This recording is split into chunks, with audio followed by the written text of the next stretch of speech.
ഈ അല്ലേട്ടൻ ഈ സ്ത്രീയെയും ഇവരുടെ കാമുകനെയും ഒരു ഓട്ടോയിൽ വെച്ചിട്ട് പിടികൂടി. ഓട്ടോയിൽ വെച്ച് പിടികൂടി വലിയ വഴക്കായി ബഹളമായി. ഇവരുടെ കാമുകൻ ആ ആ അനിലേട്ടനെ അവിടെ ഇട്ട് കുത്തിക്കൊന്നു. പത്തനാപുരത്തിട്ട് കുത്തിക്കൊന്നു.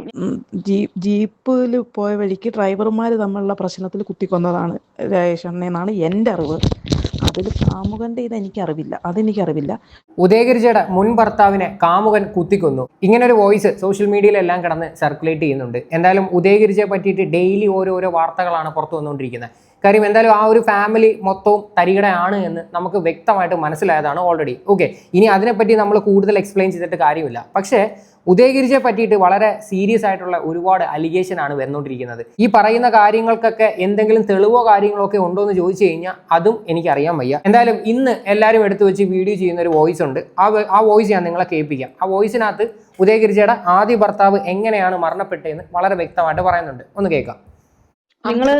നിങ്ങൾ ഈ ആരും വിചാരിക്കുന്ന പോലെ ഒരു സ്ത്രീയൊന്നും അല്ല അവരുടെ സ്വന്തം ഭർത്താവിനെ ഇവർക്ക് ഫസ്റ്റ് പിന്നെ ഈ അനാഥാലയങ്ങളിൽ പിരിവ് നടത്തി പിരിച്ചു പൈസ കൊടുക്കുന്ന ഒരു ജോലിയായിരുന്നു ഈ പറഞ്ഞ അമ്പിളിക്കും ഇവരുടെ സഹോദരി ചേച്ചി മല്ലികയ്ക്കും.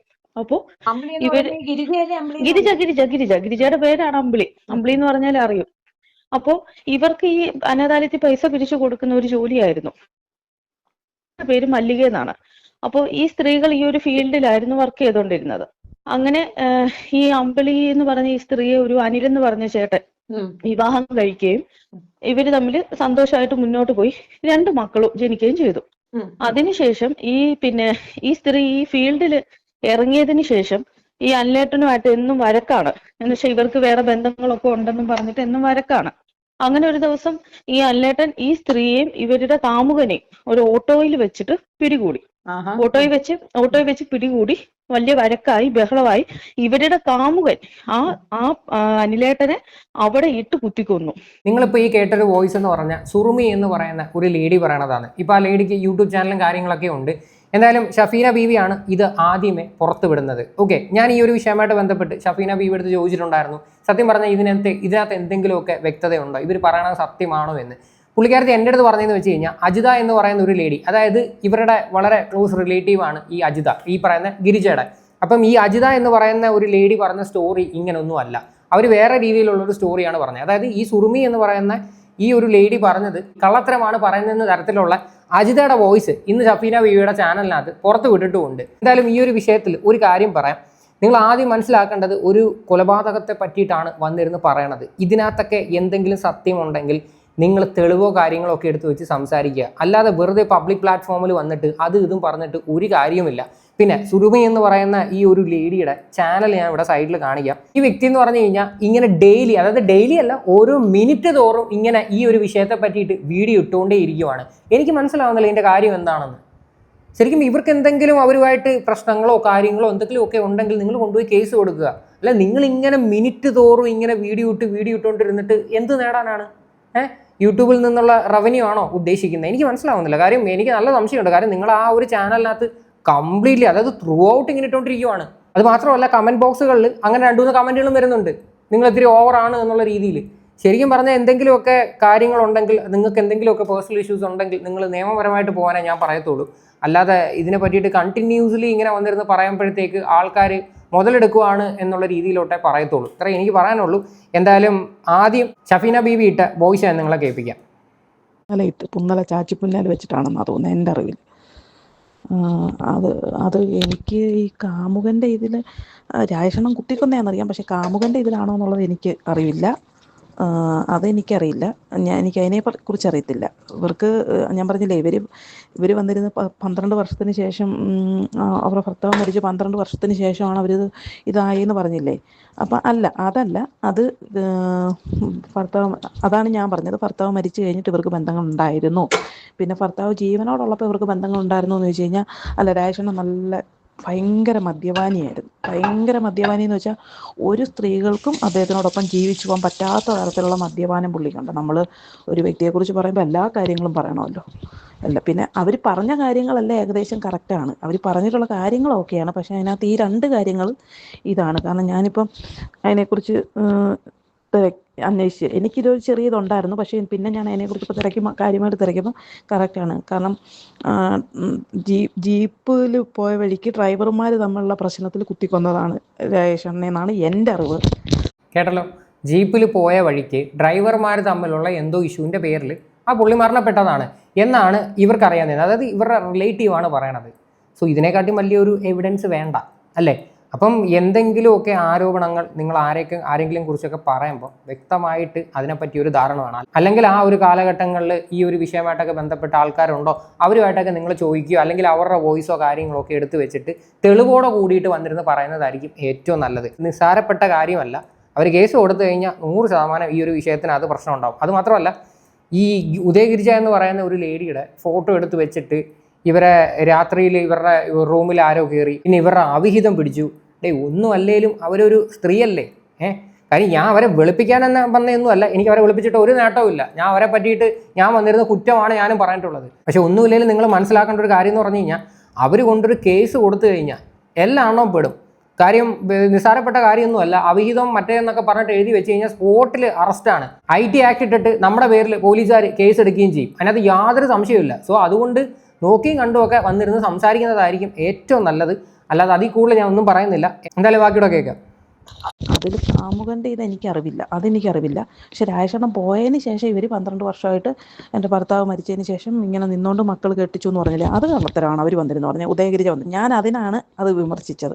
പക്ഷേ ഇന്നത്തെ വീഡിയോയ്ക്കകത്ത് ആ ചേച്ചി പറയുന്ന കാര്യങ്ങളിൽ ഫ്ലെക്സ് വെച്ചതും തൂങ്ങിച്ചത്തതും അതെല്ലാം കറക്റ്റ് കാര്യങ്ങളാണ്.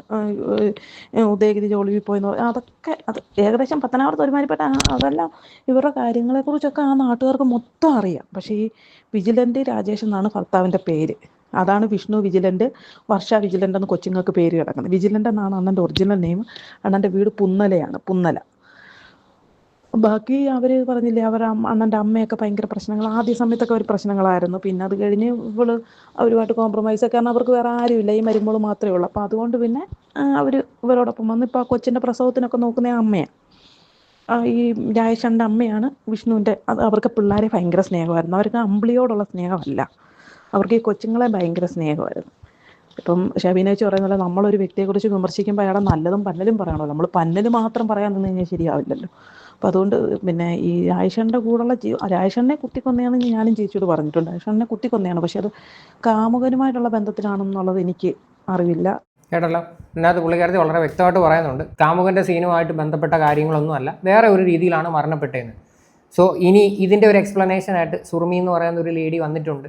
അവർ പറയുന്നത് അങ്ങനൊന്നും അല്ല, ഇത് ഞാൻ പറഞ്ഞത് സത്യമാണ്, ഞാൻ അറ്റ്ലീസ്റ്റ് പബ്ലിക്കിൻ്റെ മുന്നിൽ ഇത് വന്ന് പറയാനായിട്ട് ഞാൻ ധൈര്യം കാണിച്ചു എന്ന തരത്തിലൊക്കെയാണ് സുറുമി വന്നിരുന്ന് പറയണത്. എന്തായാലും അതും കൂടി നമുക്ക് കേൾക്കാം. ശരിയല്ല, അതിൽ കുറച്ച് തെറ്റുകളുണ്ട് എന്ന് വീഡിയോയിലൊരു ഇതിട്ടിട്ടുണ്ട്. എന്നായിരുന്നു സുറുമി പറഞ്ഞത് മൊത്തവും ശരിയല്ല, അതിൽ കുറച്ച് തെറ്റുകളുണ്ട് എന്ന്. ഈ പറഞ്ഞ അജിത എന്ന് പറയുന്നത് ഈ പറഞ്ഞ ഉദയഗിരിജയുടെ വീട്ടിനടുത്തുള്ള ഒരാളല്ല.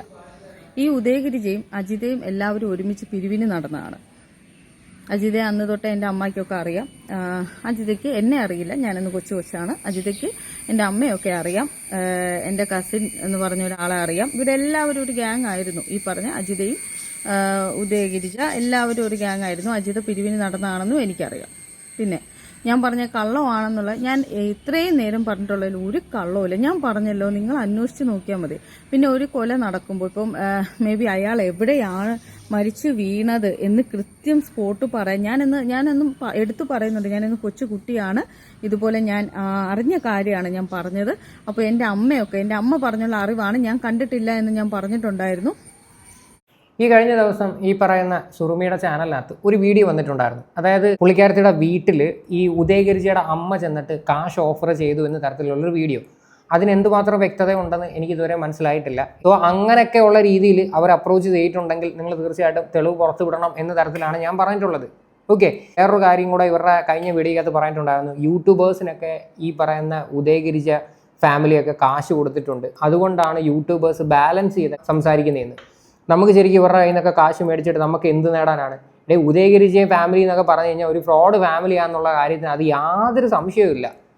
അമ്മാതിരി പരിപാടികളാണ് അവർ കാണിച്ചുകൊണ്ടിരുന്നത്. പക്ഷെ നമ്മളൊരു കാര്യം മനസ്സിലാക്കേണ്ടത്, ഇത് ഡെയിലി പോകുമ്പോഴത്തേക്ക് ഓരോ വോയിസും കാര്യങ്ങളും എല്ലാം ഇത് വേറെ ലെവലിലോട്ട് കൊണ്ടുപോവാണ്. ഇതിപ്പോൾ എന്ന് പറഞ്ഞു കഴിഞ്ഞാൽ ട്രാക്ക് മാറി വേറെ ലെവലിലോട്ട് പോവുകയാണ്. ഇപ്പോൾ ഓർഫനേജ് ഒന്നും അല്ല വിഷയം. ഉദയഗിരിജ എന്ന് പറയുന്ന ഒരു ലേഡിയുടെ ചരിത്രം കുത്തിപ്പൊക്കുക എന്നുള്ളതാണ് മെയിൻ ഇൻറ്റൻഷൻ കുറച്ച് ആൾക്കാരുടെ. ഈ പ്രത്യേകിച്ച് ഈ സുറുമി എന്ന് പറയുന്ന ഈ ഒരു ചാനലിനകത്ത് വരുന്ന വീഡിയോസ് നിങ്ങൾ നോക്കിക്കഴിഞ്ഞാൽ കുറേ നിങ്ങൾക്ക് കാര്യങ്ങൾ പിടികിട്ടും. പുള്ളി എവിടാ വീണെന്നോ ഒന്നും എനിക്ക് കൃത്യമായിട്ട്, എവിടാ കുത്തുകൊണ്ട് വീണെന്നോ ഒന്നും എനിക്ക് കൃത്യമായിട്ടല്ല. ഏതോ ഒരു ഹോട്ടലിന്റെ ഫ്രണ്ടിൽ വെള്ളം പോലും കുടിക്കാൻ പറ്റാത്ത അവസ്ഥയിൽ കൊണ്ടിട്ടിരുന്നു എന്ന് എനിക്ക് നല്ലവണ്ണം അറിയാം. അന്ന് നാട്ടുകാർ പറഞ്ഞത് ഫുള്ള് ഞാൻ കേട്ടതാണ്. എനിക്ക് അന്ന് 12 വയസ്സേ ഉള്ളൂ. ഞാൻ അവിടെ ചെന്ന് അന്വേഷിച്ചതൊന്നും അറിയാനുള്ള പ്രായമൊന്നും ആയിട്ടില്ല. അജിത എന്ന് പറഞ്ഞ വ്യക്തി അത് മനസ്സിലാക്കണം. രണ്ടാമത്തെ കാര്യം, ഞാൻ പറഞ്ഞത് കുത്തുകൊണ്ട് മരിച്ചു എന്ന് ഞാൻ പറഞ്ഞത് സത്യസന്ധമായ കാര്യമാണ്. അത് ഇവിടെ വന്ന് പബ്ലിക്കായിട്ട് പറയാനുള്ള ധൈര്യം ഞാൻ മാത്രമേ കാണിച്ചിട്ടുള്ളൂ. അത് നിങ്ങൾ കാണിച്ചിട്ടില്ല. അതാദ്യം മനസ്സിലാക്കൂ. ഞാനാണ് വന്ന് പബ്ലിക്കായിട്ട് എല്ലാവരുടെയും മുമ്പിൽ ഇവരുടെ എല്ലാം കള്ളത്തരങ്ങളും പറഞ്ഞതെന്ന് ഞാൻ നല്ല കോൺഫിഡൻസോടുകൂടി പറയും. എൻ്റെ അമ്മ ആ നാട്ടിലാണ് ജീവിക്കുന്നത്. എന്നിട്ട് പോലും ഞാൻ ഭയന്നില്ല. എന്നിട്ട് പോലും എൻ്റെ ഫേസ് കാണിച്ചിട്ട് തന്നെയാണ് ഞാൻ ഇവിടെ വന്ന് സംസാരിച്ചത്. പിന്നെ ഞാൻ യൂട്യൂബ് ചാനൽ തുടങ്ങി. എനിക്ക് നാളെ എന്തെങ്കിലും പറ്റിയാൽ എനിക്ക് സമൂഹത്തിനെ അറിയിക്കണമെങ്കിൽ മറ്റുള്ള യൂട്യൂബേഴ്സിൻ്റെ പുറകെ പോകണം. അവർ ചിലപ്പോൾ അത് ചെയ്തെന്നിരിക്കും, ചിലപ്പോൾ അത് ചെയ്തില്ലെന്നിരിക്കും. അതേസമയം എനിക്കൊരു ചാനലുണ്ടെങ്കിൽ എനിക്ക് എന്ത് സംഭവിച്ചാലും പെട്ടെന്ന് എനിക്കത് നിങ്ങളെ അറിയിക്കാൻ പറ്റും. എന്ത് വിശേഷമുണ്ടെങ്കിലും എനിക്ക് അറിയിക്കാൻ പറ്റും. ഞാനത് ചെയ്തതിൽ ഒരു തെറ്റ് ഞാൻ കാണുന്നില്ല. ഇനി എന്തെങ്കിലും തെറ്റുണ്ടെങ്കിൽ നിങ്ങൾക്ക് അത് തെറ്റാണെന്ന് എൻ്റെ മുഖത്ത് നോക്കി പറയാം, അല്ലെങ്കിൽ കമൻറ്റ് ഇടാം. ഞാൻ അതുകൊണ്ടാണ് ഈ ചാനൽ മുന്നോട്ട് കൊണ്ടുപോകുന്നത്. കാരണം എനിക്ക് എന്തെങ്കിലും നാളെ എൻ്റെ ജീവൻ ആര് പ്രൊട്ടക്ഷൻ തരും? ഇത്രയും പിടിപാടുള്ള ഒരു വ്യക്തി നാളെ എനിക്കെതിരെ തിരിഞ്ഞ് എന്നെ പോട്ടെ, എൻ്റെ കാര്യം വിട്. എൻ്റെ അമ്മ ആ നാട്ടിലാണ് ഇപ്പോഴും താമസിക്കുന്നത്. ഒരു ദിവസം എത്ര ഗുണ്ടകൾ, എത്ര പേര് എൻ്റെ അമ്മയെ തിരക്കി അവിടെ പോകുന്നുണ്ടെന്ന് നിങ്ങൾക്ക് ആർക്കെങ്കിലും അറിയാവോ? ഞാൻ എന്നിട്ട് സ്റ്റേഷനിൽ കൊണ്ട് കംപ്ലൈൻറ്റ് കൊടുക്കണമെന്ന് പറഞ്ഞിട്ട് അമ്മ അതൊന്ന് നിസ്സാരമാക്കി ചിരിച്ച് കളയുക അല്ലാതെ, എൻ്റെ മോന് അവിടെ സുരക്ഷിതമാണല്ലോ, എൻ്റെ കാര്യം നോക്കണ്ട, അമ്മ എങ്ങനെയെങ്കിലും ആയിപ്പോട്ടെ, സാരമില്ല, മോൻ അവിടെ സുഖമായിട്ട് ജീവിക്കുമല്ലേ, നിന്നെ ആരും വന്നൊന്നും ചെയ്യില്ല ാണ് എൻ്റെ അമ്മ. ഈ രാജു എന്ന് പറയുന്ന ആള് അവിടെ ഡെയിലി ഗുണ്ടകൾ കയറി ഇറങ്ങുവാണ് എന്നാണ് പറയണത്. എങ്കിൽ പിന്നെ കൊണ്ടുപോയി കംപ്ലൈൻറ്റ് കൊടുത്തുകൂടെ ഇവരുടെ പേരിൽ? ഇങ്ങനെയൊക്കെയുള്ള കാര്യങ്ങൾ വന്നിരുന്ന് പറയുമ്പോൾ നമ്മൾ എന്തെങ്കിലും ഒരു വ്യക്തത വേണ്ടേ? ഇത്രയും വലിയ സീരിയസ്, അതായത് നിങ്ങളുടെ വീട്ടിലോട്ട് ഗുണ്ടകളെ വിടുന്നെങ്കിൽ നിങ്ങൾ കൊണ്ടുവന്ന് പോലീസിൽ കംപ്ലൈൻറ്റ് കൊടുക്കുക. അതാണ് ചെയ്യേണ്ടത്. കാര്യം നാളെ എന്തെങ്കിലും സംഭവിച്ചു കഴിഞ്ഞിട്ട് പിന്നെ കൊണ്ടുവന്ന് കംപ്ലൈൻറ്റ് കൊടുത്തിട്ട് വല്ല കാര്യമുണ്ടോ? ഇമാതിരി കാര്യങ്ങളൊക്കെ പറയുമ്പോഴത്തേക്ക് എന്തെങ്കിലുമൊക്കെ തെളിവും കാര്യങ്ങളൊക്കെ വെച്ചിട്ട് സംസാരിക്കുക. അല്ലെങ്കിൽ ഇതൊന്നും അത്ര പെട്ടെന്ന് ആരും അങ്ങോട്ട് വിശ്വസിക്കത്തില്ല. ഉള്ള കാര്യം അങ്ങ് തുറന്നങ്ങ് പറയാമല്ലോ. എനിക്ക് ബേസിക്കലി ഇവർ പറയുന്നതിനകത്തോട്ട് എനിക്ക് ഇത്ര ജെനുവിനിറ്റി പോരാ. ഇതിന് എൻ്റെ ഒരു പേഴ്സണൽ അഭിപ്രായമാണ്. ഞാൻ ഈ പറയുന്ന ഉദയഗിരിജയുടെയും പിന്നെ അവരുടെ ഫാമിലിയൊന്നും എനിക്ക് സപ്പോർട്ട് ചെയ്യേണ്ട ഒരു ആവശ്യവുമില്ല. കാര്യം ഞാൻ പറഞ്ഞിട്ടുള്ള ഒറ്റ സ്റ്റേറ്റ്മെൻ്റ് ആയിരുന്നു, ഈ അനാമിക എന്ന് പറയുന്ന ഒരു ലേഡി, ആ കുട്ടി എന്തായാലും കല്യാണം കഴിച്ച് അത് അവർക്ക് ഇപ്പോൾ ഒരു ഫാമിലി ലൈഫേ, അതിന് കുട്ടിയുണ്ട്. അപ്പം ഇനിയും വെറുതെ ആ ഒരു കുട്ടിയെ മാത്രം ഇനി ടാർഗറ്റ് ചെയ്ത് വേറൊരു ലെവലിലോട്ട് കൊണ്ടുപോകണ്ട എന്നുള്ള രീതിയിലായിരുന്നു ഞാൻ എൻ്റെ വീഡിയോക്കകത്തൊക്കെ വന്നിരുന്ന് പറഞ്ഞിട്ടുണ്ടായിരുന്നത്. പക്ഷേ ഞാൻ ഒരിക്കലും ഉദയഗിരിജനെയോ അല്ലെങ്കിൽ ഈ പറയുന്ന വിഷ്ണുവിനെയോ അല്ലെങ്കിൽ അവരുടെ ഓർഫനേജിനെയോ ഇതിനൊന്നും ഞാൻ സപ്പോർട്ട് ചെയ്തിട്ടില്ല. ഇവർ അമ്മാതിരി പോക്രതരങ്ങൾ അവിടെ കാണിച്ച് വെച്ചിട്ടുണ്ട്. ഉള്ള കാര്യമാണത്. അതിനകത്ത് യാതൊരു സംശയമില്ല. ചുമ്മാതെ വന്നിരുന്ന് നന്മമരം കളിക്കുമായിരുന്നു. കാര്യം മിക്ക ഇൻ്റർവ്യൂസിനകത്ത് വന്നിരുന്ന് ആൾക്കാരെ പറ്റിക്കുന്ന രീതിയിൽ ഓരോ കാര്യങ്ങൾ വന്നിരുന്ന് സംസാരിക്കുമായിരുന്നു. അപ്പോൾ ഇത്രയൊക്കെയുള്ള കാര്യങ്ങൾ. അപ്പം സുറുമിയുടെ അടുത്ത് ഈ ഒരു കാര്യം മാത്രമേ പറയാനുള്ളൂ. നിങ്ങൾ ഇത്രയും സീരിയസ് ആയിട്ടുള്ള കാര്യങ്ങളൊക്കെ വന്നിരുന്ന് പറയുമ്പോൾ എന്തെങ്കിലും എവിഡൻസോ കാര്യങ്ങളൊക്കെ വെച്ച് സംസാരിക്കുക. അറ്റ്ലീസ്റ്റ് പഴയ എവിഡൻസ് ഒന്നും കിട്ടിയില്ലെങ്കിൽ പോലും നിങ്ങളുടെ വീട്ടിൽ ഗുണ്ടകളെ വിട്ടു, അല്ലെങ്കിൽ ഉദയഗിരിജയുടെ അമ്മ വന്ന് കാശ് ഓഫർ ചെയ്തു, ഇതിനൊക്കെ എന്തെങ്കിലുമൊക്കെ എവിഡൻസ് നിങ്ങളുടെ കയ്യിലുണ്ടോ? ഉണ്ടെങ്കിൽ അതൊക്കെ പുറത്ത് വിടുക. നിങ്ങൾക്ക് വേണമെങ്കിൽ പോലീസിനെ സമീപിക്കാം. അപ്പം തീർച്ചയായിട്ടും ഈ ഒരു കേസ് കുറച്ചും കൂടെ സ്ട്രോങ് ആവത്തേ ഉള്ളൂ.